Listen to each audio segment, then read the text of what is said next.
Okay, inshallah, today we are going to treat a new, or we are going to continue on one of our previous uh, topic on just 1 second.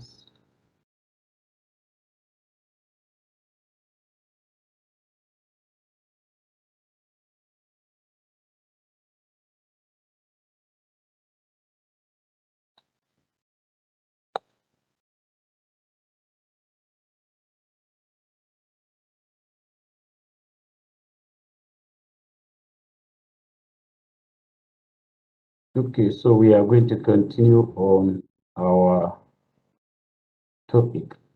In handout two, we have three topics on the fundamental concept, which is Siyar Islamic International Law, fiqh, السيار, the jurisprudential interpretation. We also have Alaqat al-Dawliya.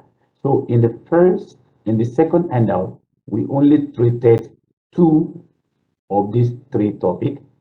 And the last topic, which is Alaqat al-Dawliya, we have not treated it in our, uh, what do you call it, in our second handout, and that is what our third handout we now focus. So our third handout we focus on the Alaqati Abdawliya, and inshallah we will be moving forward today to make sure that uh, our lecture is faster compared to the previous one because we have many things to cover. So we covered handout 3 and we will try to make sure we cover handout 4. If we cannot complete handout 4, at least we move at least close to the middle of the handout so that by next week we can complete it. Uh, so now we want to talk about Alaqat Dawliya, or what we consider as international relations. Remember, this is the name of your degree, Bachelor of International Relations. And see how international relations are. The meaning in Arabic is called Alaqat Dawliya. So here we will be talking about few number of relations between, or remember when we talk about the conceptual framework in the beginning, when we even talk about international law and others, we are actually, our focus is to see the relationship between uh, an Islamic state and with another state.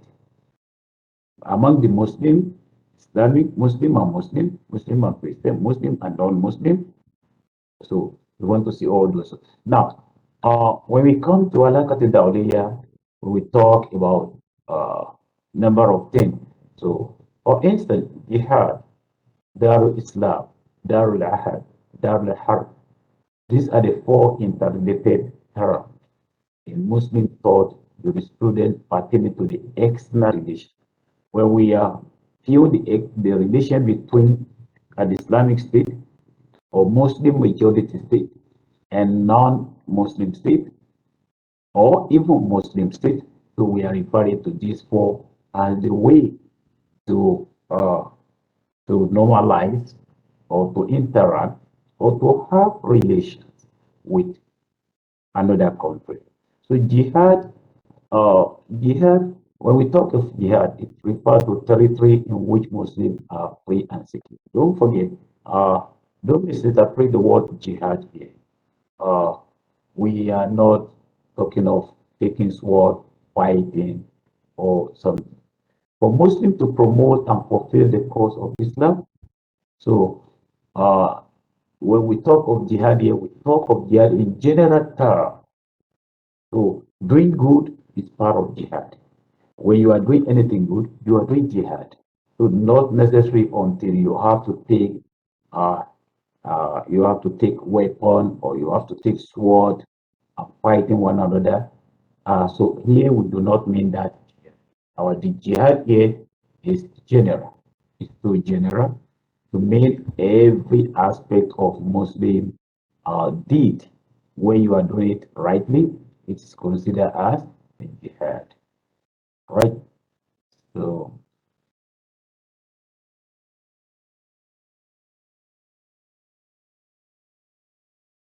it is considered as jihad, right? I can see some people are asking me about debate.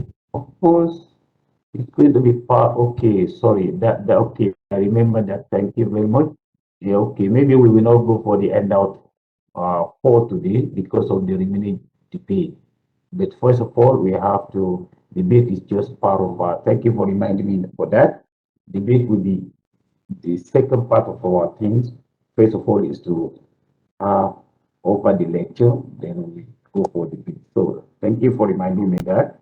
So we still have four group with debate, so we'll go for that in the second part of our session today. Okay, great. So now, so that is what we mean for jihad. But for Muslims to promote and fulfill the cause of Islam, Muslims should do its utmost best to rectify wrong through its action or speak out against them or oppose them in its so there are three ways for Muslims to actually to promote and fulfill the cause of Islam. Either to physically with action do so or speak out if you cannot use action, if you cannot force that thing to be done, then you can speak out. You can use your uh you can voice out, and if you cannot voice out, then you have to use your heart either to pray to Allah to make things change or even to disagree with what someone is doing badly. So all these are way to fulfill the jihad when we are talking of jihad. Now, jihad should not be considered an outward act only.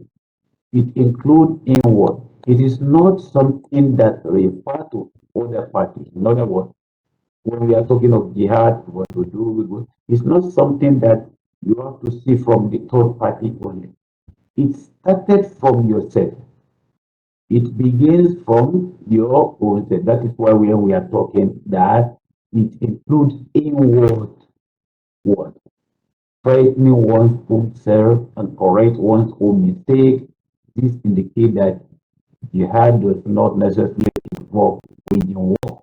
So whenever you are trying to change yourself, when you are changing yourself, you try to correct yourself from something you have done bad when you realize or something you have done bad and someone call your attention that, oh, do you see you have done this thing, this is not out, and you realize it is a mistake and you correct it, you regret, you seek for repentance, you seek for forgiveness for the person you might have offended, and you try to make sure that you change yourself to the better. It's also part of what we call jihad, and that is help yourself. Later on, we're going to have another handout that we actually talk much about jihad and the type of jihad. Probably we have a separate handout on that. But generally here, we are just talking that jihad is not only what you offer to another person, but also when you do sometimes you do jihad to yourself. When you try to change yourself, you try to see how you balance yourself in the better way rather than the wrong way. So it's also of jihad. Okay. Now, uh, we talk of Darul Islam. What is Darul Islam? Darul Islam refer to Darul Islam refer to those countries where Muslims can practice their religion freely, where Muslims representing the majority of the population, and so that the government promises them protection. Most Darul Islam areas are surrounded by other Islamic societies to ensure public protection. So when we are talking of Darul Islam, these are the requirements where the majority are Muslim, where Muslim will be very freely to practice their own religion uh, belief. Uh, so the majority also are Muslim, and also the government also are there to take care of their religion influence. So according to Abu Hanifa, the two requirements for the country to be part of Darul Islam are Muslim must be able to enjoy peace and security with and within its country. In other words, within your own territory, within your own border, you must be able to enjoy peace and security as a common frontier with some Muslim countries. That is, it has also a very good relationship with other Muslim countries who are neighbor or far away. So, uh, in this is briefly about Darul Islam. Darul Islam is a big topic and you can also expand and understand well. I believe each of you also can read further of Darul Islam. Now, Darul Ahad, which is Arabic word Dar al Ahd, house of trust, or Dar al Sulh, house of treaty, to refer to the Ottoman Empire relation with its Christian tributary state. It was coined by Safi to indicate non-Muslim territory involving a treaty agreement giving sovereignty to a Muslim state by maintaining local autonomy. Uh, Darul Ahad is where Muslims are living, where they have uh, agreement with others who might be non-Muslim, having agreement with them, uh, to which indicates non-Muslim territory involving a treaty agreement to giving sovereignty to a Muslim. A very good example. Let me just example will be better for you to understand it. Let's say Malaysia is, as we know that Malaysia is a majority Muslim country. The majority of Malaysia are Muslim. So this can be considered. I'm just giving an example as Dar al-Islam because the majority are Muslim. Now, uh, let's take Singapore as another example as a neighbor to Malaysia who happen to be minority Muslim in Singapore. So Singapore now have a minority Muslim. They are not Darul Islam. However, because Singapore is very small, let us believe for the sake of example, for the sake of illustration, let's believe that Singapore are so very weak and they do not have power, they don't have anything, they are not good in economic. Let us assuming that that is their condition. And also the number of Muslims in Singapore are very small, majority are non. And maybe let's say let's consider them say believe that they need Malaysia too much for them to live. Now, so what Singapore will do is to make an agreement with Malaysia, who is a dominated Muslim majority country, and so that Malaysia will protect Singapore. We continue protecting them. They will be with them, and so so Singapore will be with Malaysia in terms of under security. So Malaysia will take care of their security.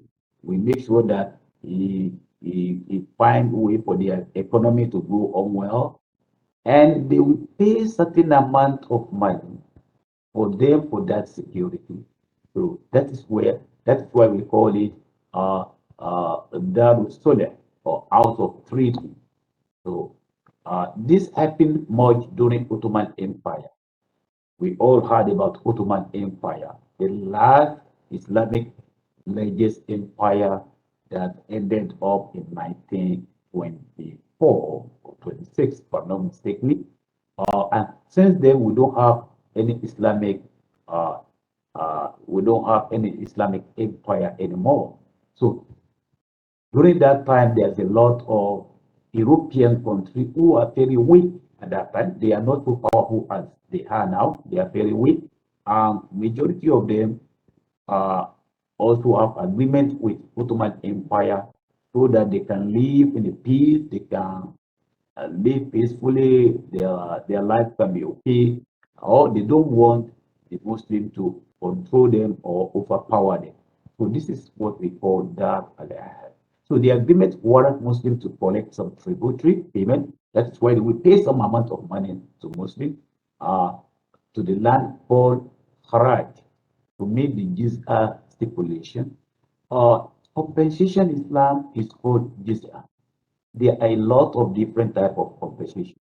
But in this content, when we are talking of Darul Ahad, the type of compensation that will be paying to Muslims is called Haraj.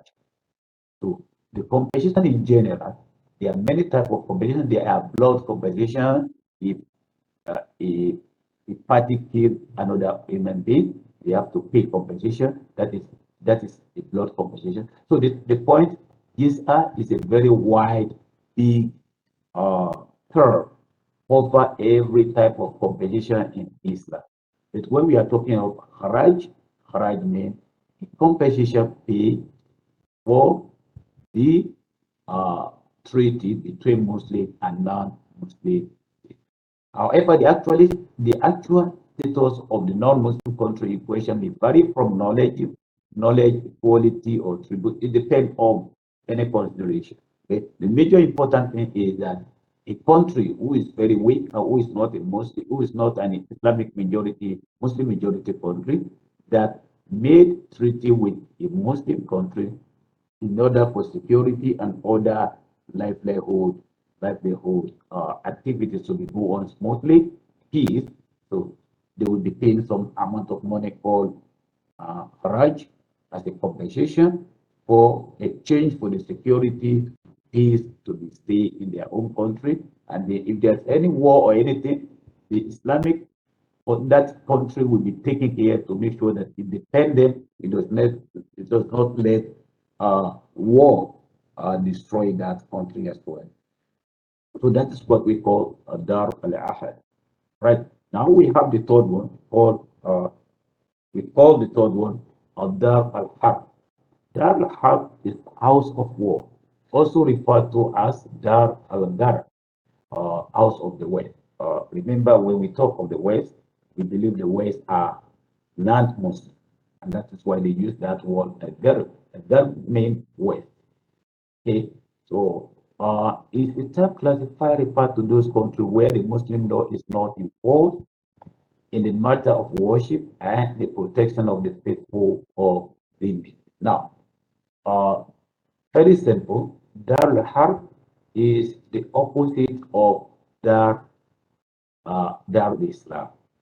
So when you understand Darul Islam very well, the opposite side of Darul Islam is Dar al-Harb. So this is a simple way of understanding it. So it is the opposite of Darul Islam. It's referred to non-Muslim territory, hostile to Muslim, and dangerous to their freedom and security. Uh, so in other words, territory that do not have a treaty of non-aggression or peace with Muslims. Okay, so this it is Darul Harb because the Muslim living in that place, they are minority, 5%, 10%, 15%, and so on. They are minority, and firstly. Secondly, they are Darul Harb, just like I bring example of Malaysia, Singapore now. So let's assume it the same. Let's use this example again. In Darul Harb, Malaysia still have its status as a Muslim majority country, staying up is Darul Islam. But Singapore have a minority Muslim, let's say 5%, and it does not enter into any treaty or any agreement with Muslim country and is hostile to Muslim. They are is so it's a dangerous to the Muslim as a neighbor that we be referring now to as Dar al Harb. So Singapore now will be referred to Dar al Harb. However, if it make any agreement for peace and security with Malaysia, like we did mention during the Double Ahad, then it will not be Darul Harb anymore. It will be considered as Dar al Ahad. So I think the difference can be made easily between all this. So remember, we have just talking about the Ahad. I'm just bringing it back. Al Ahad concept on lawful matter, but now we need to understand when you have an agreement or treaty with another country, there must be certain things that need to be taken into consideration when there's a dar ahad and dar uh, a consent on lawful matter and the obligation to fulfill the term of agreement by respective party. When they reach any agreement, the agreement must be lawful. Lawful means it must be according to the Sharia, according to the Islamic lawful obligation. So you can enter any agreement with a non-Muslim on unlawful act or unlawful thing that is against the uh, Islamic law. So, according to the jurists agree that a contract is terminated either in case of breach of agreement and unilateral renunciation by other party. Remember, I believe some of you are being up, you have some background in law. Some of you completed your diploma in law before you join IHA. So you learn law of contract. In law of contract, uh, the law is breached when a core condition of the or of the agreement is breaking by one of the party, or is breached by one of the party, uh, or unilaterally breach. So either you breach it or unilaterally breach. So that agreement become null and void.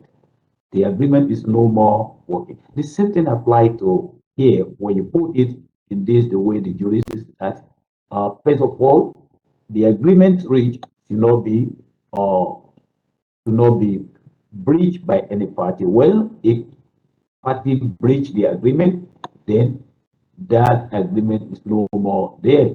There, there might not be any more that they had. Then the two countries can they will not be able to respect the agreement anymore.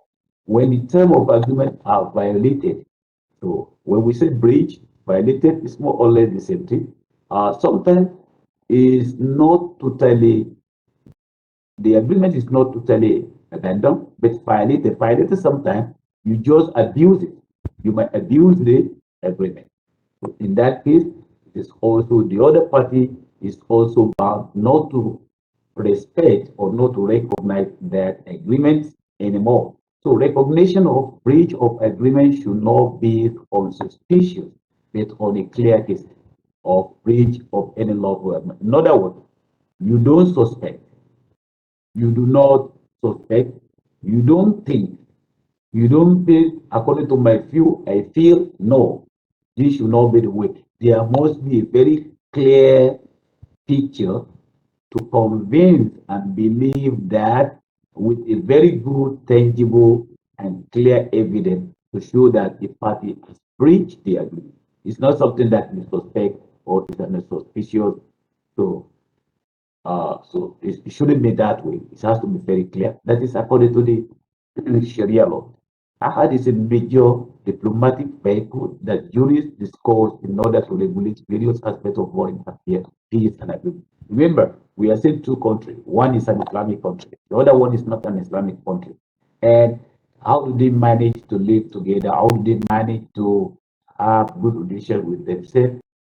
Is by uh, uh, bilateral relation of an agreement to hold for peace and security and other agreement. From peace and security, they will move to other area, interaction in business, investment, and so on and so forth. So that is it. And in Islam, is totally accepted, and there's no reason why it should be a country should be enemy of another country unless the other country is not ready to reach that agreement. Right. Uh, a political pledge of safety, security, and constitutional agreement with non-Muslims is served to the political authority, professional, economic, and trade matter permit to individual Muslim men and Muslim men and women to decide and conduct own uh, their uh, own daily life, and also to conduct on their own as well. Now, majority of Jews consider it sole individual Muslim right. However, except in Bali school, non-Muslim rights are vivo while they are in Muslim territory in regard to economic interest, social practice, and criminal. Now, another scenario is this: in a Muslim community, uh, in a Muslim Darul Islam, in a Muslim majority society or country, a non-Muslim is living with you. He is subject, his security should be guaranteed.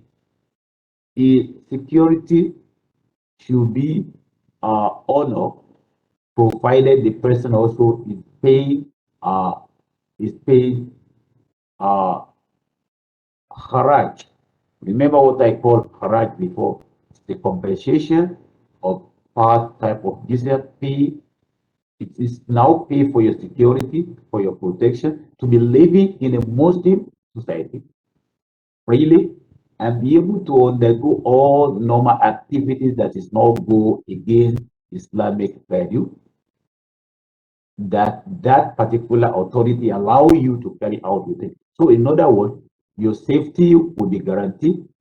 You will be free as other Muslims do, and you will not be challenged, but you must be confined to the law and regulation of that particular country, and you pay your haraj.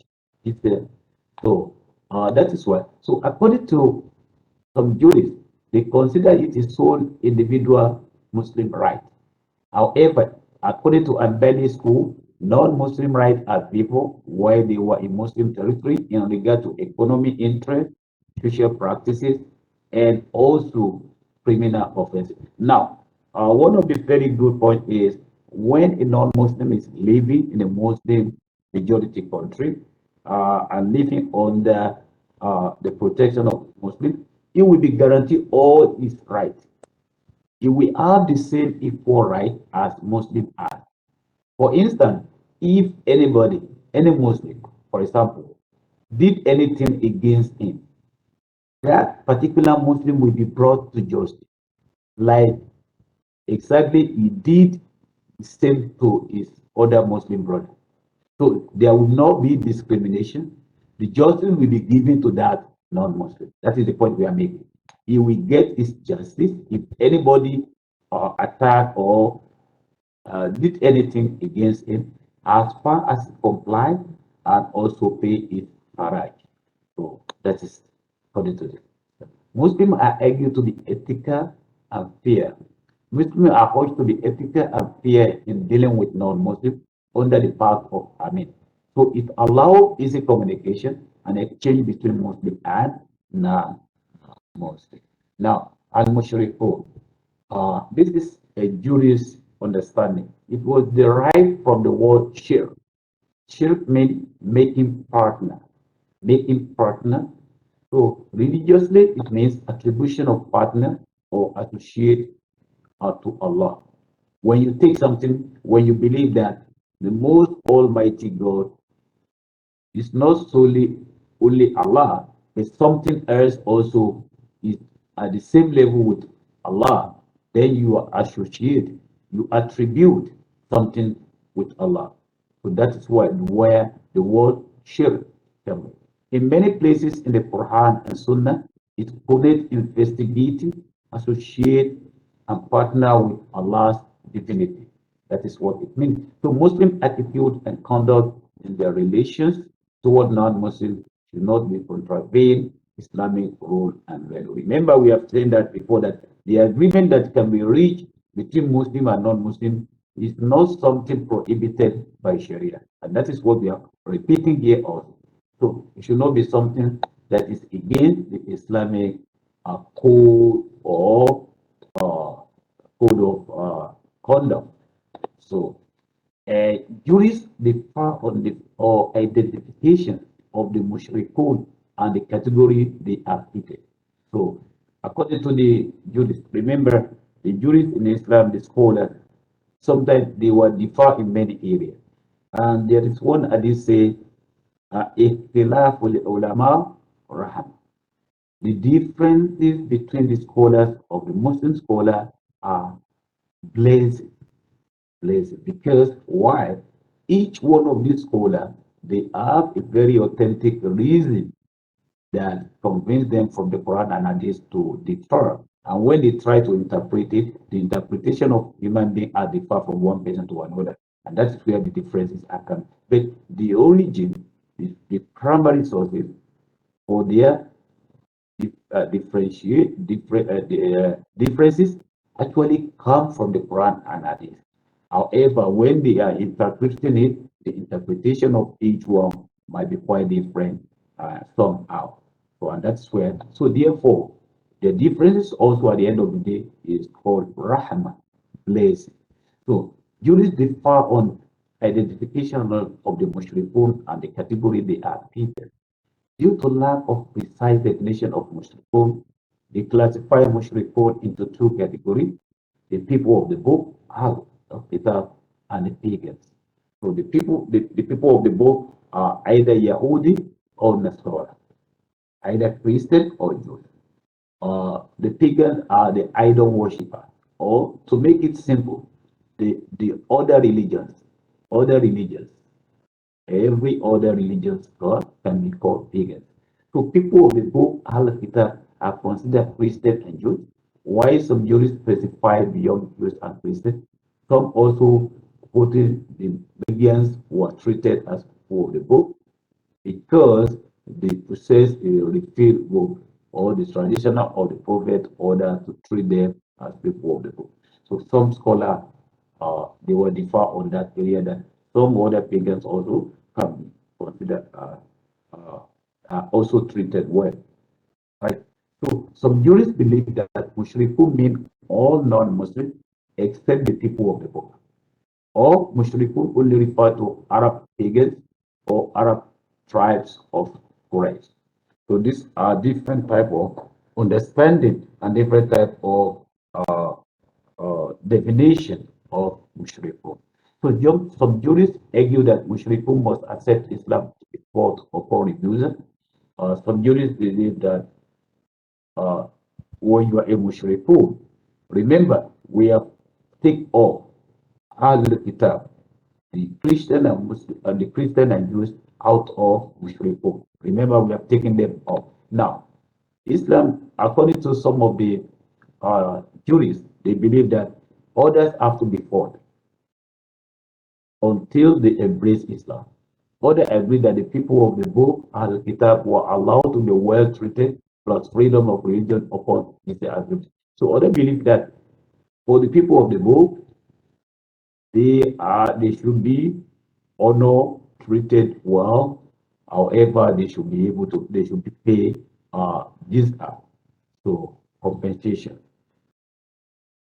Right? So, in short of permanent agreement between Muslim political authority and non-Muslim subjects that provide protection to Muslim and peaceful internal relations with non-Muslim. Now, don't let us forget one very important word, the word al-dhimma, the word dhimma. Dhimma simply means someone who is living in a Muslim country under Islamic protection and pay jizya. So it's part of what we have mentioned earlier, but we are now giving name to it. Now, when someone is living non-Muslim from non in a Muslim-dominated territory, and his, his security and peace is under the protection of Muslims, or the authority on that state, and that person is paying his haraj or jizya, is the name of that person we call dhimma. So dhimma. So that is the meaning of it. As a result, non-Muslim accept Islam rule and pay jizya as a substitution for being drafted into army. So those people will their security will be guaranteed, and they will enjoy every other thing that Muslims are enjoying as well. Okay, non-Muslim are recognized and enjoy religious freedom, law, life, and property protection. Non-Muslim law equivalent to Muslim law. Remember, I've just mentioned earlier that if anybody victimize a non-Muslim that have already had agreement, living in a Muslim society, that person will also obtain equality, justice, fearlessness, so that he or she will be, if any Muslim attack him, for example, that Muslim also will be brought to justice. So a golden opportunity to reflect Islam practice to non-Muslims. So this is a very golden opportunity to show the non-Muslim that there's equality in Islam. Actually, it's even more than equality, it's equity, fairness, uh, freedom, justice. So in Islam. So in short of taxation of non-Muslim subjects in return for enjoyment of certain services from the state is called jizya. Remember, I've just mentioned jizya before. So this is the definition about. Uh, Remember, I said jizya is a compensation. It's a taxation to compensate, but there are a lot of different type of jizya. So jizya is also extended to settlement of an muwada, truth fight. That means serious commitment from enemy to stop fight with Darul Islam. For example, a very good example, two countries are fighting. One is Darul Islam, and Darul Islam is more powerful than the other country that is fighting with. And that country found out that they were almost being captured by an Islamic country. And they surrender. They say, okay, we want to stop the war. Please, let's stop the war. The Muslims have to stop the war. They should not be able to, they should not continue fighting war with any party that surrender want to stop the war. But they will pay a certain amount of money as jizya to compensation. So that is another jizya. Remember, we say jizya is so general. It involves all type of compensation in one region or the other. So this is another type of visa fight. So visa is extended to a payment related to land, and the case of ahad, extension of Muslim jurisdiction called haraj. So I've just mentioned of haraj in the first beginning, how when ahad, when you make an agreement with another country who will be under the protection of Islamic State, that person, that country will pay certain attribute to the Muslim, and that is called haraj, right? So, jizya is also jurists differ on the amount of jizya to be paid, maximum and minimum. Some sort of fixed maximum and minimum with tradition authority, only minimum, other left it to political authority discretion. Remember, in Islam, you don't you don't take law into your own hand. You don't make decision as far as there is authority. The authority, the leader, make decision on every issue that has to do with the society. Only decision you have to make is division of your individual something that can be done only within the roof of your own family. But beyond that, decision must be made by the authority. So therefore, some who decide as to how much will be paid, what the amount of compensation, depend on the authority will be decided based on the situation, based on the society, based on the currency, based on the value of uh, the value of the money and all that in that case. All women, children, age, and special people who are not subjected to jail. All these type of people will not be will not be uh, uh, actually forced pay jizya because so political authorities decide the use of jizya. When the money of jizya is collected, this compensation, how to use it, what to spend it for, you need to leave it to the authority. So a very example of today, we have places zakat, for example, collecting our zakat on yearly basis, annually. Who spend it? The authority. How do they spend it? It depends on what they think it fit or how they think it fit. Uh, they want to spend it on. And it's no more my business, it's no more your business. Now the authority will decide on that. So the classical Muslim think they work out a complex system to govern external relations. Al-Dhimma, Darul Islam, Darul Harb, and Darul Ahad reflect Islamic concept, territorial and personal law working side by side in the direction of theoretical system of government that is basically a constitutional or treaty agreement that provide for pluralistic arrangement in government structure and the centralization of political uh, power. So, lastly, the concept enables the non-Muslim that reside in the Muslim territory to enjoy freedom in running their personal and religion affairs with token amount of Israel payment to Muslim authority for their safety, for their security, for the peace, and also to be able to freely carry out their own daily activities like the Muslims in that country are free. So those non-Muslims will be also free. Okay, so this is the third part of our uh, fundamental concept, which begins from the handout two, where we have already talked about Siyar, which simply means Islamic international law. We already talked about Fiqh Siyar, which means jurisprudential interpretation. Now we talk about Allah for the Dawliya, international relation.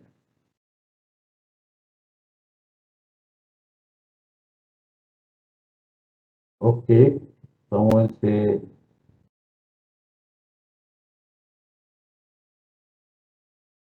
okay, any question? Any question on this topic? No, brother. Okay, I think there's one question here. I have a question that I think also consider beyond the pagan. As I mentioned, it makes very simple. Besides the majority of jurists believe that apart from the Ahl Kitab, which are uh, which are Christian and Jews, others are considered as mushrikeen. So that is the general. Of course, there are some other scholars who put one or two other there, but that is the major one. So the general center focus should be apart from Al Kitab and which are Christian and Jews, the rest are Mushrikun. So, and even you go to the Quran, Quran did mention many things about Al Kitab and how we can have relation with one another. Even according to Islam, a Muslim can marry a, a female of Al Kitab. So to see, and we can eat their food. We can also, beside that, Islam also allow a good relation with one another, regardless of even whether it's Al Kitab or not or Mushrikun. Remember, as far as it's not, the agreement does not uh, contradict with Islamic principle of Sharia. So those are the major things, right? I think like that, I go off and then, so I think that is the major question here, if I can, if I think, okay, so that simply means we do not have any more questions, right? Okay, now we will go, if you look, if, for those who, when I look at e-clip, I think 2 days ago, out of 10 uh, presentation slide, only 8 group are submitted. I realized that although because we have not even done with some of the presentation, so and I extended until today midnight, like I think 11:59 today, so that Others who have not yet uh, submit their own presentation slides can also submit it, especially after you finish your presentation. And the group that was not able to manage and submit their assignment last time, I also asked the class rep to send to them to make sure that they submit it uh, in this order of uh, submission for slide presentation. They can also submit it there. Okay, but of course you will be penalized for being submitted very late, right? Okay, and one more thing, very important, please, anybody, anything regarding to the group activities or group assignment, when you are telling me, so sir, I forget to do this, I forget to do that. It's not an excuse because it's a group of five, six, seven, eight people. So if someone is not able to do something, others should be able to do. So I'm just reminding you this, and those will not be a genuine excuses. If it is individual something, it is more likely to be a genuine excuse because I can consider some other, but not a group. That simply means all member of the group must be committed and ready to make sure that your work is not done 50%, but it is done until you are submitted it to your lecturer. Then that is the, if you have not submitted, and you must make sure that even if you ask someone to submit it, the rest of you must also follow up to make sure that it has been submitted. In case anything happens to that person, the rest of you will take over and at least another person will do so. So please take note of that. And nobody should send me any file that's supposed to send on e-clip on my phone, please. My phone is not to receive assignment or any other thing. Okay. Okay, so we are inshallah. Last week, can you put these those group that are yet to present, can you put them on the chat box? Okay, so we will stop the presentation, we will stop the lecture here, and inshallah, so we are going to continue with the presentation, right?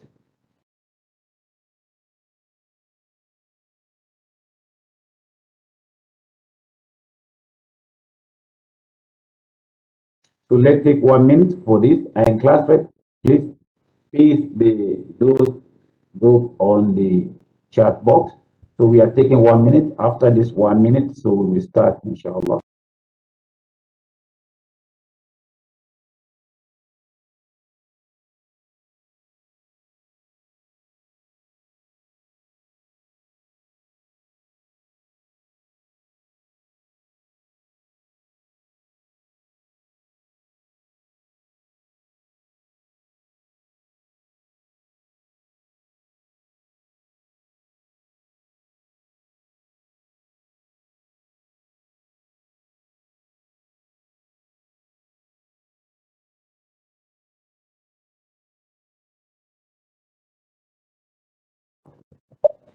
Okay, thank you very much. Let us now begin. Just don't forget the rule. You have a maximum of 1 minute. The more you minimize your 1 minute to maybe you spend 30, 40 seconds, 50 seconds, the better it is. And when your time is over or you are informed that your time is over, please just stop. So we will start with uh, uh, group 3 and 6 first.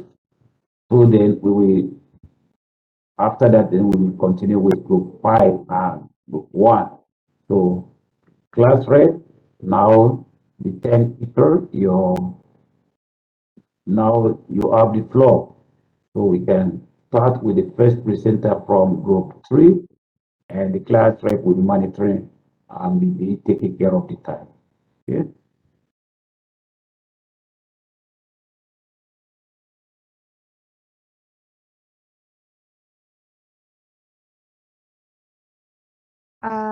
Hello, Doctor. Can I start now?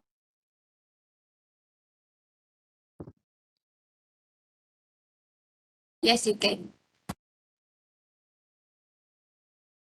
Dah.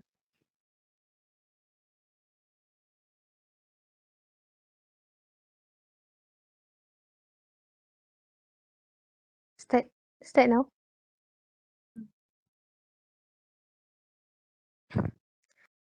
Excellencies, ladies and gentlemen, distinguished delegate. I'm delighted and honored to moderate our first session, the opening debate on topic full Sharia law should be implemented in Malaysia. Sharia by language means is an opinion or a straight path, while by Islamic term is all the commands revealed by Allah on human beings in terms of faith, amaliyah, and moral. In terms of Sharia law, it's more focused on the amaliyah, but not on faith and moral, because these two aspects are the matter of the individual's heart. The Sharia law which we discuss in consists of three major parts, namely Qisas, Hudud, and Ta'zir. We need to reinforce and enforce the hierarchy of Sharia law in Malaysia, as this will embrace all elements of human existence. This is ensure that Malaysia crime rate and social. Back to the title debate of today, full Sharia law should be implemented in Malaysia. We are on the table of proposition strongly agree on this proposal. Thank you.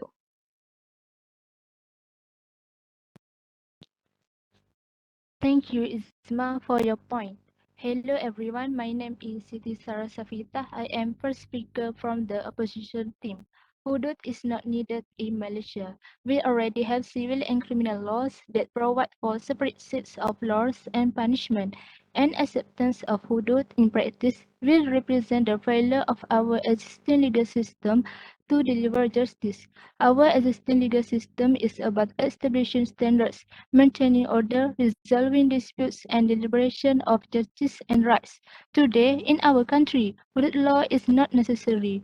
Hudud law will undermine our existing system rather than provide justice. Hudud crimes such as robbery, theft, rape, and sodomy have already been enacted in the penal code and are clearly defined as under the jurisdiction of civil courts. Thank you.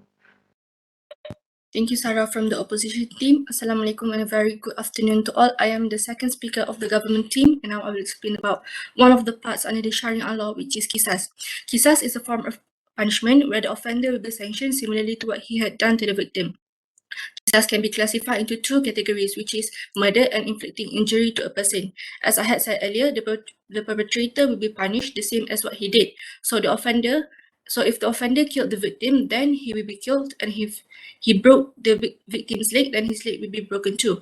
However, if the victim or his family choose to forgive the offender, then he needs to compensate the victim by paying yet. I am sure that most of us have heard of the phrase an eye for an eye and a tooth for a tooth. This phrase portrays what Qisas is in a simpler way. The objective is to protect the victim's welfare so that the victim will get justice after what he's been through. And other than that, the offender may receive new chances to repent from the misdeed he committed. And this is why, ladies and gentlemen, we should implement Sharia law, full Sharia law in Malaysia. Thank you.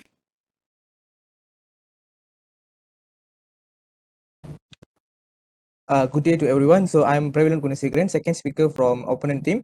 So my point here is why the lack of accountability, transparency, and standard care of Malaysian government parties may worsen the hudud law in this country. Consider the case of Nick Rahina, who has been pursued relentlessly by the Wilayah Persekutuan Religious Department, Jawi, despite a defective charge. Jawi's action determined by three courts of law, civil and Sharia, to be illegal, bad faith, and unconstitutional. This case has been a very definition of injustice and neglect of the standard care that required in a legal criminal case in Malaysia. Based on recent example and the parties' behavior, the parties involved in the discussion of hudud, which include religious authorities, thus far have been anything but transparent and open with their intention. To criticize them is to question Islam. If implemented, hudud will change our way as life as known we know in Malaysia. So my question to the government team is, why do the government think that implementing full Sharia law in Malaysia will configure the faith of citizens in Malaysia? So thank you.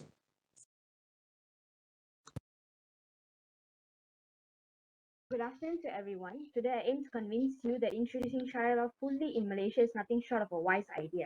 We propose the incorporation of the full Sharia law into the Malaysian Sharia law system. While common law has been effective for a multi-religious population, it is undeniable that Malaysia's largest population is of Malaysian Muslims. Sharia law is not preceded by man's thoughts alone. Decisions and legal opinions are informed solely by scholars and jurists.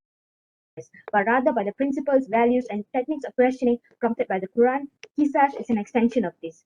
Adapting to Sharia shouldn't be difficult as it conforms more to the identity of Malaysian Muslims. This allows Muslims to perfect their ibadah, which essentially means their life in worship and submission in service of Allah. To answer the opposition's question, no, the full implementation of Sharia will not confiscate the rights of non-Muslims to practice their own faith and religion, as Sharia is only applicable to Muslims in the first place. That's all from me. Thank you. Thank you and Assalamualaikum. I'm Hazira, Speaker 3 from Group Opposition Team. Islamic law is not the supreme law of the Federation because the Federal Constitution has clearly stated that the supreme law of the country is the Constitution itself. To sum up, it can be stated that despite the fact that Islam is given a special position under Article 3(1) of the Federal Constitution, Islamic law is not fully implemented in Malaysia. The implementation of the Hudud law would put Malaysia's multi-religious and multiracial society on a hazardous path if it will be implemented. Since equality is granted to all religions, genders, and races, it should also apply to the law and punishment. Hudud exclusively applies to Muslims. It will also mean that Muslims and non-Muslims would be subject to different criminal laws and incur different penalties. The disparity in punishment between Muslims and non-Muslims will, in fact, increase crime rates among non-Muslims. That's all from me. Thank you.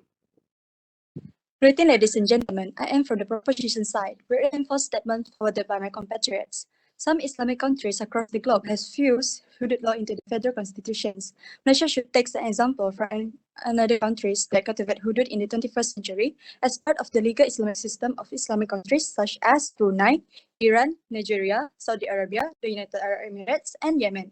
Their intention is to keep law and order in a Muslim society through deterrence. Although the global community regards the Islamic legal system as pure and brutal, the system is intended to reduce criminal activity. Islam teaches the community to refrain from committing sins prohibited by the Quran and Hadith. The ultimate objective of the Sharia and Hudud is to secure the well-being of mankind and establishing a rational society. So, why can Hudud be applied in Malaysia in accordance to the traditional Islamic legal system that exists for generations? Thank you. Thank you, Ms. Sylvia, for your question. I am Awatif, Speaker 4 in the opposition group. Since hudud is part of Sharia law, it is only applicable to Muslims who have attained puberty and are thereby deemed to discern right from wrong. This proves that Muslims and non-Muslims would be subjected to different criminal rules and punishments. For example, under Section 7 of the state's Hudud Code, a Muslim who commits theft in a state that allows the implementation of hudud laws, such as Kelantan, can be punished to have his limbs amputated, while a non-Muslim who did the same theft conduct risks a maximum 7-year prison sentence and fine. This clearly shows a legal contradiction. I am sure this inequality will increase crime rates among non-Muslims, as they are likely to consider their punishment is lighter than hudud. Once again, since equality is granted to all religions, genders, and races, it should also apply to the law and punishment. Thank you. Hello, my name is Noor Alia. As I stand on the government team, if hudud law is implemented in Malaysia, there is a possibility that the crime will decrease. This is because there are plethora type of punishment in hudud law. The punishment make people afraid to commit crimes. As an example, hudud offences such as adultery, the one who accused the innocent of adultery, stealing others' belonging, robbing life, apostate, drinking alcohol, and etc. The law itself is not actually that cruel. You only get the punishment when you are doing something that is against Islam. One of the crimes that use hudud law is fornication without having a legal bond, or we can call it as marriage. To be convicted of adultery, you will be whipped 100 times for the unmarried and stoned to death for the married. Secondly, people who accuse the innocent of adultery, called as qazaf, will get 18 lashes if you do not bring any witnesses. In fact, these punishments are not easy to implement since there are many conditions that we must comply with. In particular, poor people, children, and mentally ill people who still cannot be punished by hudud law. Thank you. Assalamualaikum. I'm Farah Akila and I am the fifth speaker from the opposition team. Hudud law in Malaysia may lead to social unrest, including political and economic instability among Muslims and non-Muslims.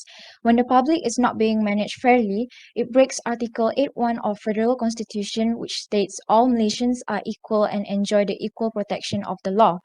Prejudice may happen in Malaysia by having two streams of criminal law in order to divide both communities. In Article 8(2) of Federal Constitution also states there shall be no discrimination against citizens only of religion, race or gender in any law. The law is all about the deliverance of justice, not punishments. Why should Malaysians support further expansion of the hudud jurisdiction when the implementation of the Islamic family laws and Sharia criminal offences laws has led to too much controversy against the rights of women and non-Muslims? Do political leaders want to cause more rough and disputes among Malaysians? This isn't just a political issue. These measures affect all of us. Thank you. Hello, I'm from government team. Ta'zir, as mentioned earlier, is the rule in Sharia law and is imposed on a person who commit an offense whose punishment is not given in the Quran or Hadith, or a person who commit an offense whose punishment is prescribed but insufficient condition to impose the punishment. The judgment will be imposed by the judges or authority.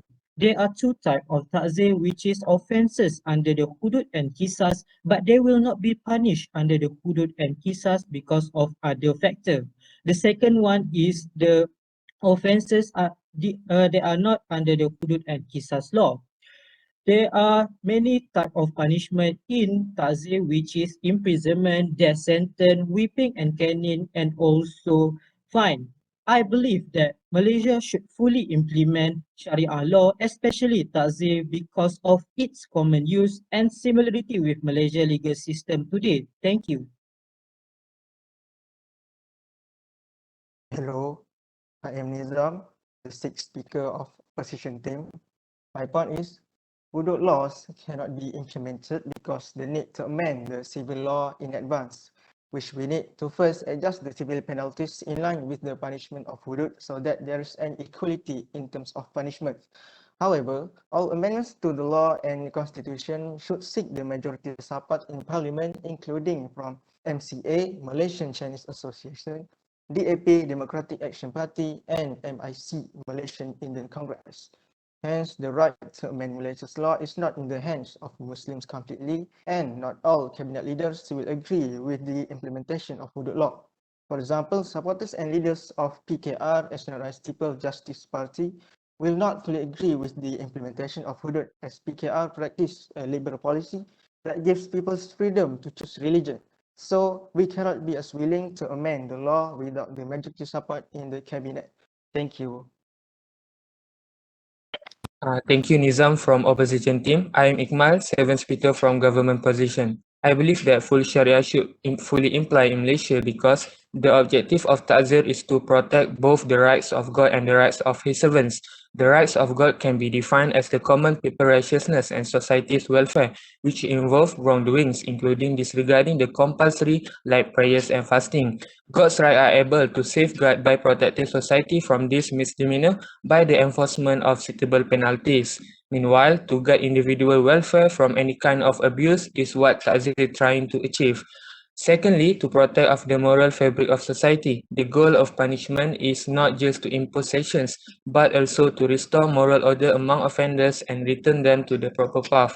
Lastly, to prevent others from committing crimes, because the punishment imposed as a reminder to the society members from committing crimes. That's all from me. Thank you. Assalamualaikum and good evening. I am Adriana, the seventh speaker of the opposition team. So, according to Article 3, Clause 1 provides that Islam is the religion of the Federation, but other religions may be practiced in peace and harmony in any part of the Federation. The Quran also clearly states that there is no compulsion in religion, yet those who fight for hudud in this country tolerate no dissent or contrarian opinions and require unthinking, unblinking, and blind obedience. The hudud law is also arguably unconstitutional because it is inconsistent with the Constitution's federal and state powers allocation. The federal court case of Cik Umar bin Cik So against public prosecutor stated that the term Islam in Article 3 meant only such as relating to rituals and ceremonies in public and official events and was not intended to incorporate Islamic doctrines as controlling principles of constitutional interpretation. Thank you. Ladies and gentlemen, to sum up, the government team agree that full Sharia law should be implemented in Malaysia.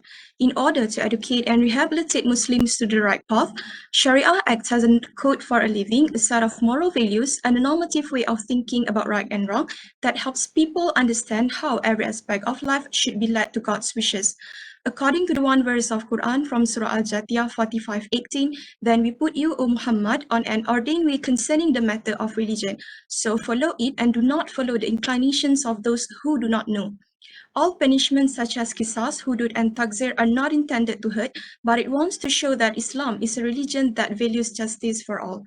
Hence, Malaysia has no excuse not to fully apply Sharia law, which provides the laws that regulate the organization and governance of a Muslim society. You have brains in your head, you have feet in your shoes, you can steer yourself any direction you choose. Thank you. Assalamualaikum. I am Iman Maisarah. Thank you, Mrs. Zulaikha. As the last speaker, unfortunately, I still stand with my group's point, Group 6. To conclude the session, hudud should not be implemented in Malaysia now, but in 5 to 10 years in the future. As we look back in 1,400 years, Rasulullah takes 13 years just to establish hudud and Sharia law in Medina. But to remind all of you, there's a different way between not implementing it and rejecting it. There are grave constitutional and reverberating effects throughout Malaysian society. Of course, harmony and peace are the most important things, but they must be proper. So I think the law we have today is already enough for us. Thank you everyone for lending your time and ears.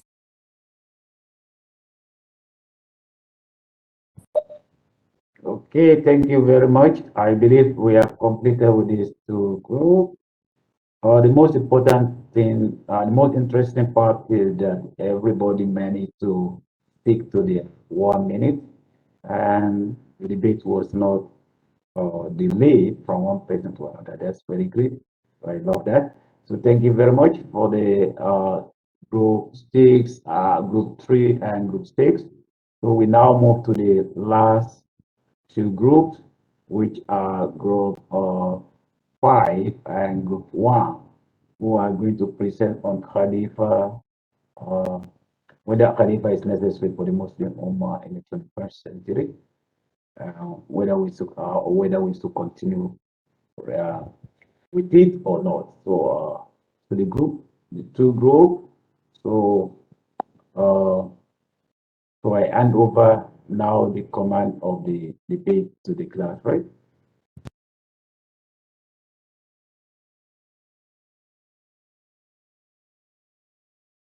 Hello, can you hear me? Yes, yes. Okay, so we continue our debate with Group 5 and Group 1. The first presenter, you can start now. Assalamualaikum and good evening to everyone. I am Musna Nabila binti Zahari, first presenter from the government team.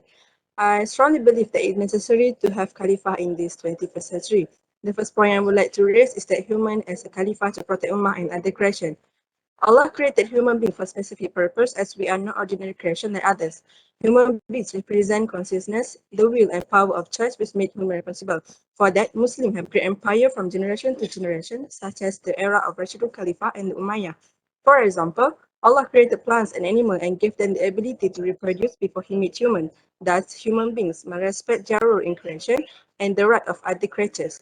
Khalifa leadership in the 21st century must be on the Islamic perspective, which were implemented yearly by the Prophet Muhammad SAW and the four main leaders called Khalifa ar-Rashidin, who governed the country for 50 years. All people were protected, served, guided, represented, and inspired by their leaders during that period. So for me, Khalifa in this 21st century need to follow the digital Time's up. leadership based on Quran and Hadith to fight for the benefit of Ummah. That's all from me. Thank you. Hello, I'm Bella from the opposite teams. According to the finding, each Muslim country has its own distinctive blend of culture, tradition, and social norms. Under the postmodern world fragmentation and heterogeneity, some Muslims believe that reviving the clips would be impractical and unachievable. Even in the past, the Muslim world expansion and variety made it impossible for a single monarch to govern. The OIC for facts was established to promote Muslim unity across the globe, but it frequently rendered infatual on intermember nations aims and techniques. It's impossible that Egyptian Muslim member would accept an Indonesian religious figure as their caliphs, or an Iranian would accept being governed by a Sudanese. From Morocco to Indonesia, the Muslim world is vast, and according to some historians, one of the primary reasons why Medina model succeeds was that the caliphs ruled over only a few towns, which made a tiny coalition communities preside over a small number of tribes. Hence, it is impossible to understand how this sort of frameworks might be successfully enforced on a vast modern-day nation-state system. That's all from me. Thank you. I beg to differ, Ms. Nabila. In my defense, Khalifa is necessary for the Muslim Ummah in 21st century because Khalifa will act as a steward or someone that looks after Muslim Ummah by heart. This idea of stewardship is very important in Muslim community to ensure good relationships between Khalifa and Muslim Ummah as one. Khalifa are oriented on al-imamah ta'lif wa la tashrif, which holds the meaning of honor. Hence, Khalifa will enjoy leads with the basic principle of fulfilling the mandate from Allah and trust from the Muslim Ummah. The challenges of the Khalifa in the 21st century will make them more careful in planning, organizing the team, and settling modern problems. Islam already has the guidelines and involvement in this era. Thus, Muslim Ummah should not be worried about the Khalifa system compliance on it. That is all from me. Thank you. I'm the second speaker for the opposition team. I do agree with you to some extent, but according to the experts, globalization has a variety of negative repercussions for weaker or emerging countries due to the hegemonic rule of the world superpowers in the field of international economics and politics. The system was classic during the Caliphate era. A mosque is where all of the vital information is kept. Due to a lack of technological advantages when the Muslim Ummah entered the globalization era, the Western world acquired the upper hand and the ability to regulate the world's political economy. That is why the current non-Khalifa system should be maintained for the Muslim Ummah in the 21st century, because the majority of them are well managed in high-tech system and can assist the Muslim Ummah in having a more organized country. Thank you.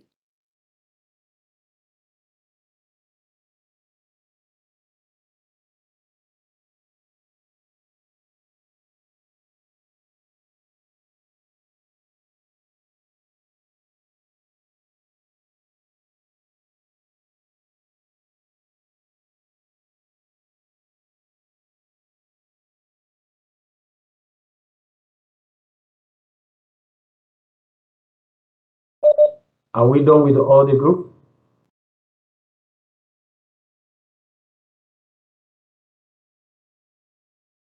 No, not yet, sir. So why are we having break?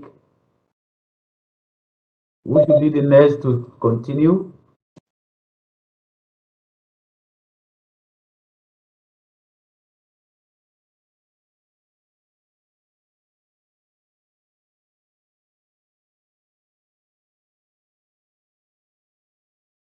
The government can proceed. Azlin.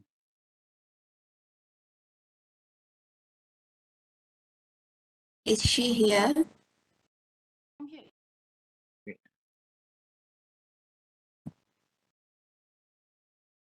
Yes, she's here.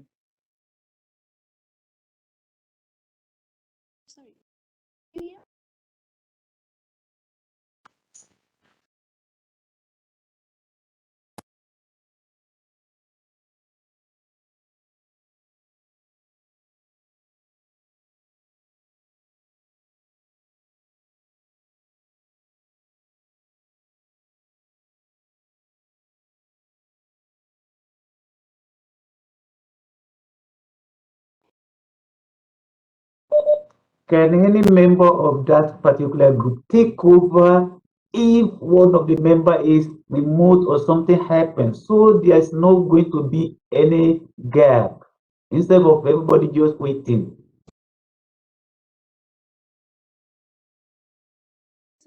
All right, Rade.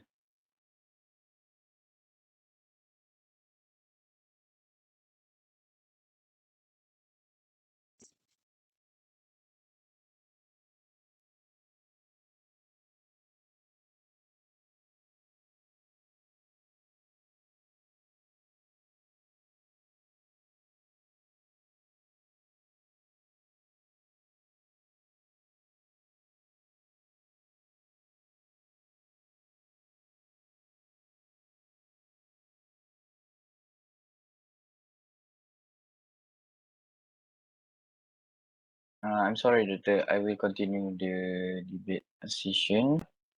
Hello and very good evening, everyone. I'm the fourth person from the government team. I agree with your opinion, Miss, but the caliphs are the general leadership that focuses on Muslim responsible for the implementation of Islamic law and the Sharia. There has been infighting, political turmoil, multiple claims to caliphate, and resolving all the other problems that civilization normally face with Al-Quran and Hadith. The only effective way of dealing with the current problems plaguing the Muslim world today, the Caliphate is not only relevant but the effective way of dealing with the problem that plaguing the Muslim world today. For instance, trade war, climate change, or civil war. In fact, expecting otherwise and hoping that the secular regimes and their system can provide effective governance is indeed a romantic ideal. That's all from me. Thank you. Thank you, Ajwat. Thank you, Ajwat. But I quite disagree with your point because the caliphate system was the shura system of the Khulafa ar-Rashidin era only. Their former monarchy wasn't wrong, even in accordance with the situation at the time. That is what happened to Al-Qaeda, ISIS, and all forms of radical groups who were eager to form a caliphate system. ISIS' goal is to establish an Islamic caliphate in Iraq and Syria and eventually spread its influence globally. Yet, they don't see that the monarchical caliphate system is no longer appropriate in this modern age. After the end of empire clash, the caliphate system was no longer suitable due to the large number of Muslims. Besides that, the number of lands under the auspice of the Islamic government also increased, and the existence of many caliphate representatives to administer outside Arabia leads to a tendency for power struggles and civil war. Thank you.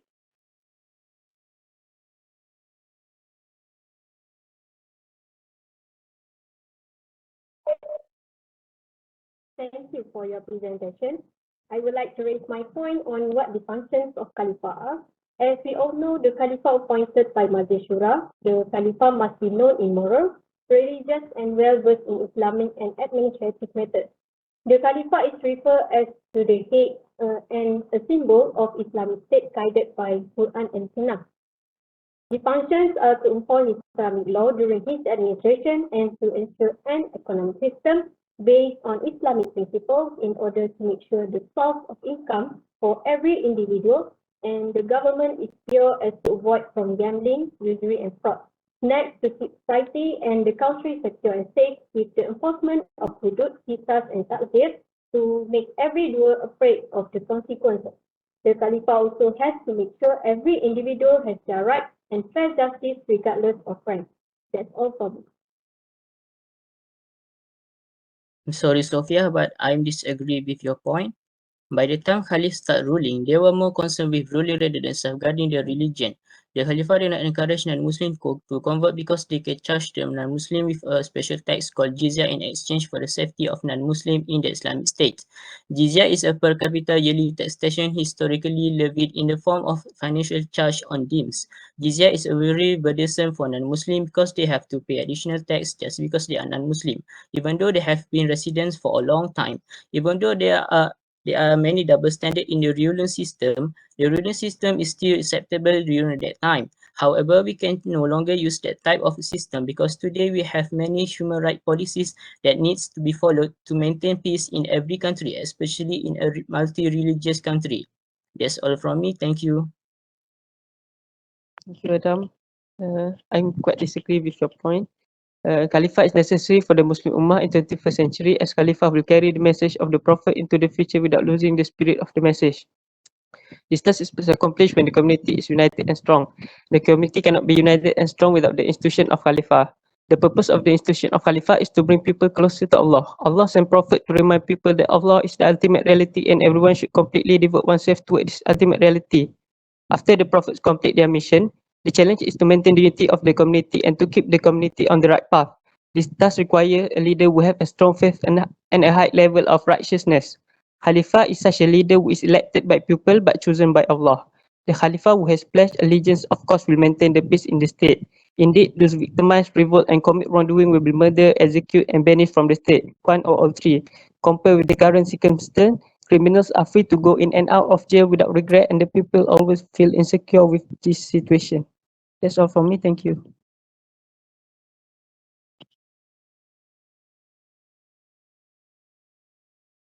Thank you. I understand your point. However, I disagree that Khalifah system should continue for the Muslim Ummah in the 21st century because even though our previous Khalifah are an amazing ruler that were accepted by everyone during their time, in this century it is hard to find a leader that can rule as good as our Khalifah. If our leader are still chosen by Khalifah system, there will be some people that will have disapproval of the leader because the leader may not have the quality to rule a country. This will lead to a power struggle and even rebellion. However, if the ruler are chosen by the majority of people, the rebellion can be prevented since the minority of opposing side cannot rival the power of majority people that support the chosen ruler. Furthermore, the power of leader through democracy are not absolute since they are chosen by the people and not through Khalifah system. In conclusion, the power from the people can be taken by the people if the leader are no longer stable to rule a country. That's all from me. Thank you.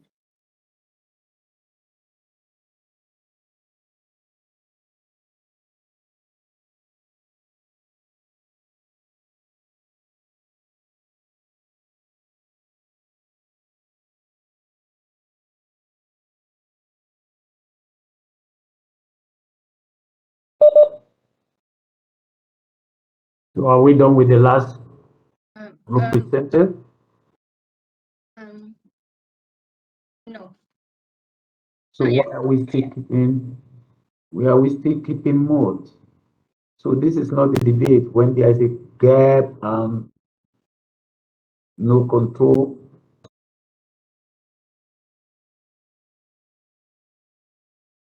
Okay. As the opposition conclusion representative, I'm urging everyone here to look back and think. Now we're talking about the caliphate system in the 21st century. I do not deny that in the past, first few centuries after the death of Prophet Muhammad, peace be upon him, the caliphate system was a very respected governance system.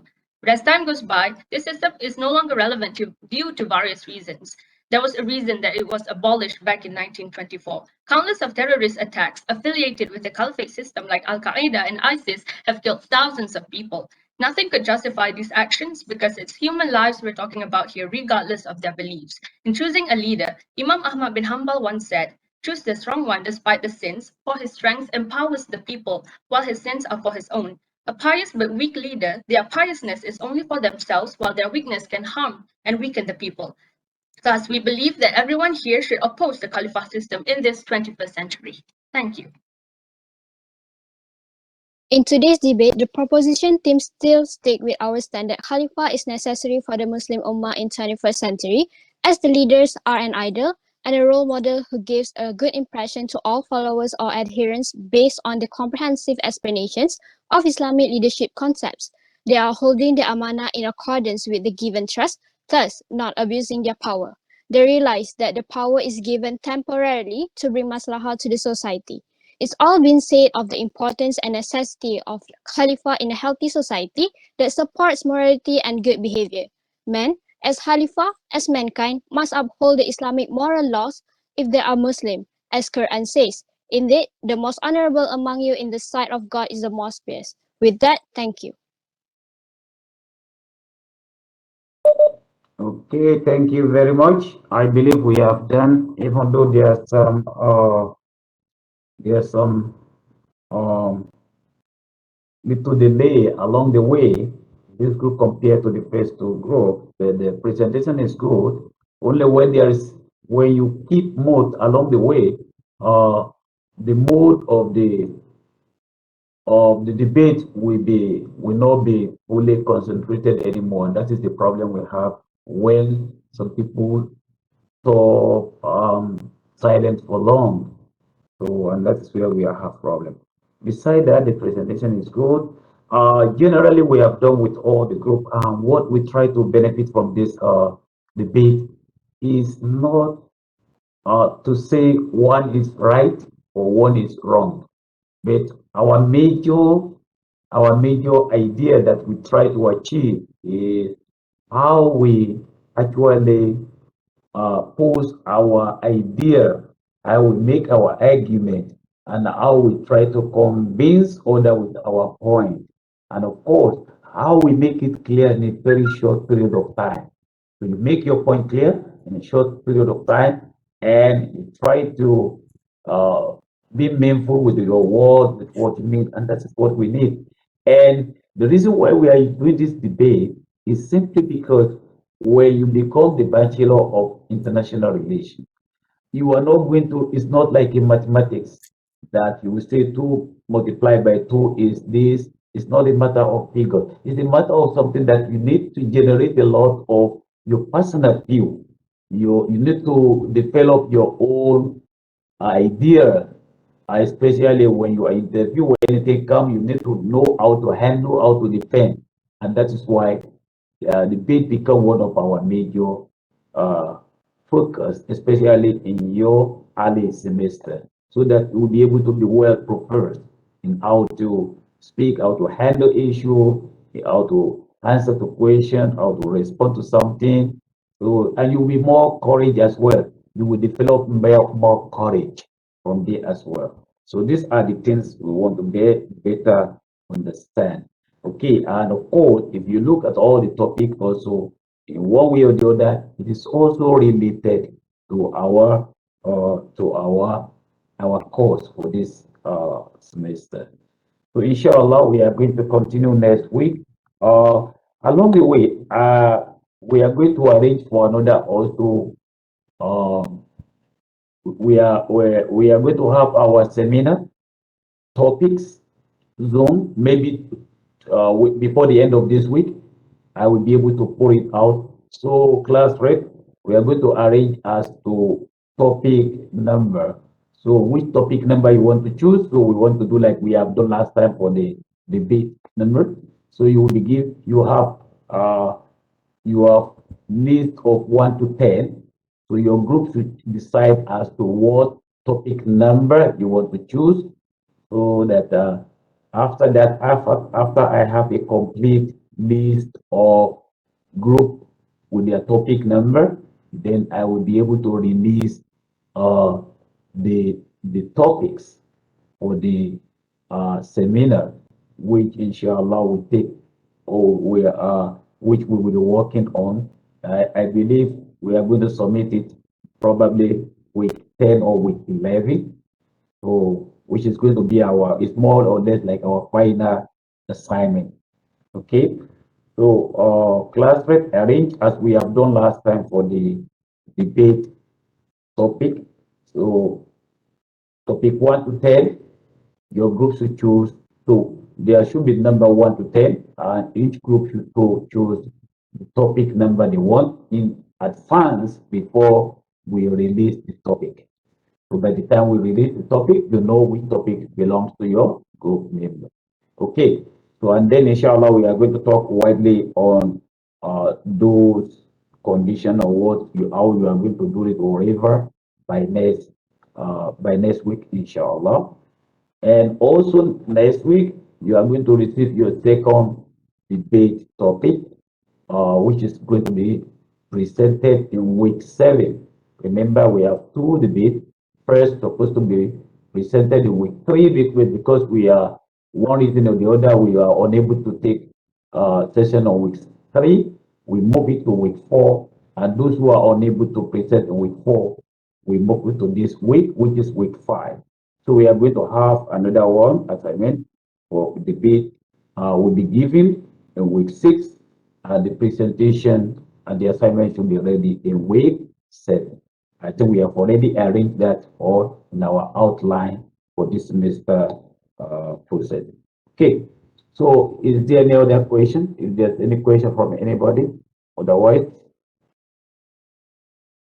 so and those who have not yet submitted their slide, you have chance to submit it up to close to midnight today to submit your slide. Don't forget, please, I don't want to hear issue. We forget to submit this. So if I just announce it or send it or before I have already, since I already make it update on the e-clip, I believe everybody already received the alert. But just to remind you, especially those groups that are yet to submit it, so please do so before the end of the day and submit your group slide as well. Okay. There's no any other question that is great, so we are now going for good. We are going for uh, the end of our section. So let us have our photo section. So class rep, assistant class rep, who's going to be the other photographer for the day. I'm choosing, I'm looking for one name. Okay. So I think I am choosing Amira Atira. Amira Atira to be the second, to be the other photographer. Amira Atira. So you are the assistant photographer for today. So let us all come on, open your camera. Let us take the picture as soon as possible. So we are giving 15 seconds for everybody to get ready.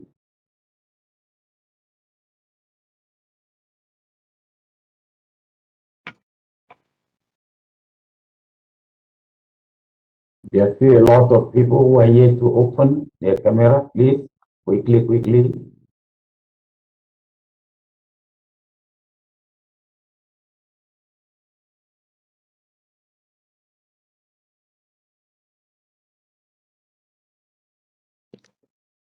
Okay, I think we can start with the.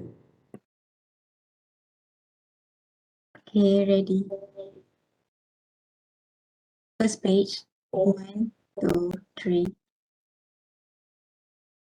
The second page.